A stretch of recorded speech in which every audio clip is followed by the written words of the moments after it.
আজকে আমরা সমাধান করব ক্লাস 8-এর NMMSC স্কলারশিপের যে বৃত্তিমূলক পরীক্ষা হয় সেই বৃত্তিমূলক পরীক্ষার কোশ্চেন পেপারে এই ধরনের কোশ্চেন বারবার আসে।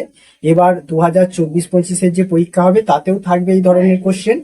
ঠিক আছে, তার আগে বলিনি, যারা যারা ভিডিওটা আমার দেখছো তাদের কাছে একটা ছোট্ট রিকোয়েস্ট, আমার চ্যানেলটাকে সাবস্ক্রাইব করো, কমেন্ট করো, লাইক দাও। তোমাদের একটা কমেন্ট, একটা লাইক পরবর্তী ভিডিও বানাতে আমাকে উৎসাহ দেবে। চলো দেখা যাক। দেখো এই রুটের মধ্যে যে কোশ্চেনটা দেওয়া রয়েছে, দেখো রুটের প্রথমে যে এই রুটটা আছে, এই রুটের কাজটা প্রথমে করতে হবে।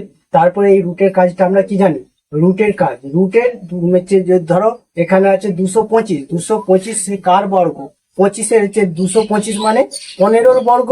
ঠিক আছে, 15-র বর্গ, তার মানে বর্গমূল যদি 225-এর বর্গমূল করা হয় তাহলে 15 আসবে।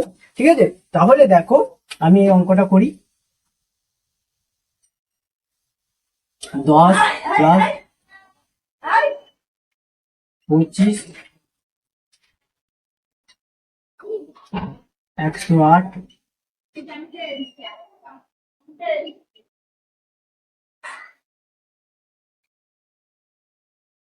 দেখো 225 কার বর্গ, 15-র বর্গ, 15 ইন্টু 15। তার মানে দেখো দুটো যখনই রুট তুলবো তখন দুটো সংখ্যা থেকে একটা সংখ্যা বেরিয়ে আসবে। ঠিক আছে, তাহলে দেখো আমি এখানে 10 এটা যেমন রেখে দিলাম রুটের মধ্যে, 25, এটা 108। তারপরে দেখো এখানে দুটো সংখ্যা থেকে একটা বার করে নিয়ে আসছি,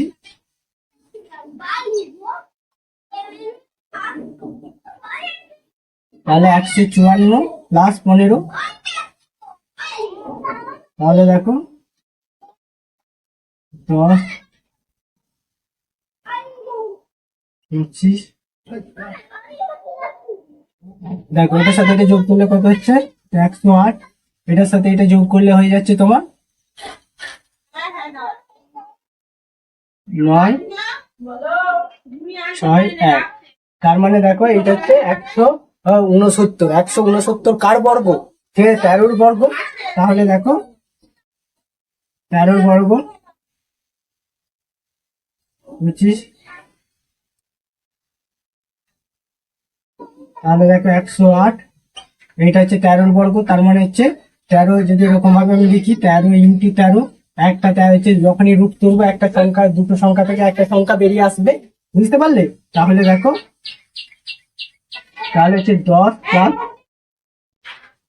25 প্লাস, দেখো একটা সংখ্যা থেকে দুটো সংখ্যা থেকে একটা সংখ্যা বেরিয়ে আসছে, রুট তুলছি মানে 108 প্লাস 13। তাহলে দেখো এই দুটো আবার যোগ করে দিচ্ছি, এদের রুট করে নিচ্ছি, তাহলে 10 25, তাহলে দেখো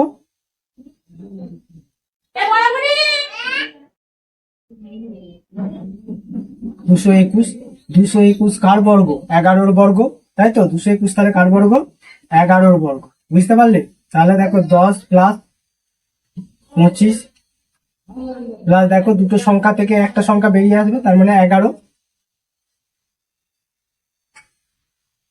তাহলে দেখো এখানে 10, এটা থেকে যদি 11 যোগ করা হয় তাহলে দেখো 25-এর সাথে 11 যোগ করলে হচ্ছে 36। বুঝতে পারলে? তারপরে দেখো আমি এখানটায় করছি, তাহলে দেখো 36, 36 কার বর্গ, 6-এর বর্গ, তার মানে 10 প্লাস 6।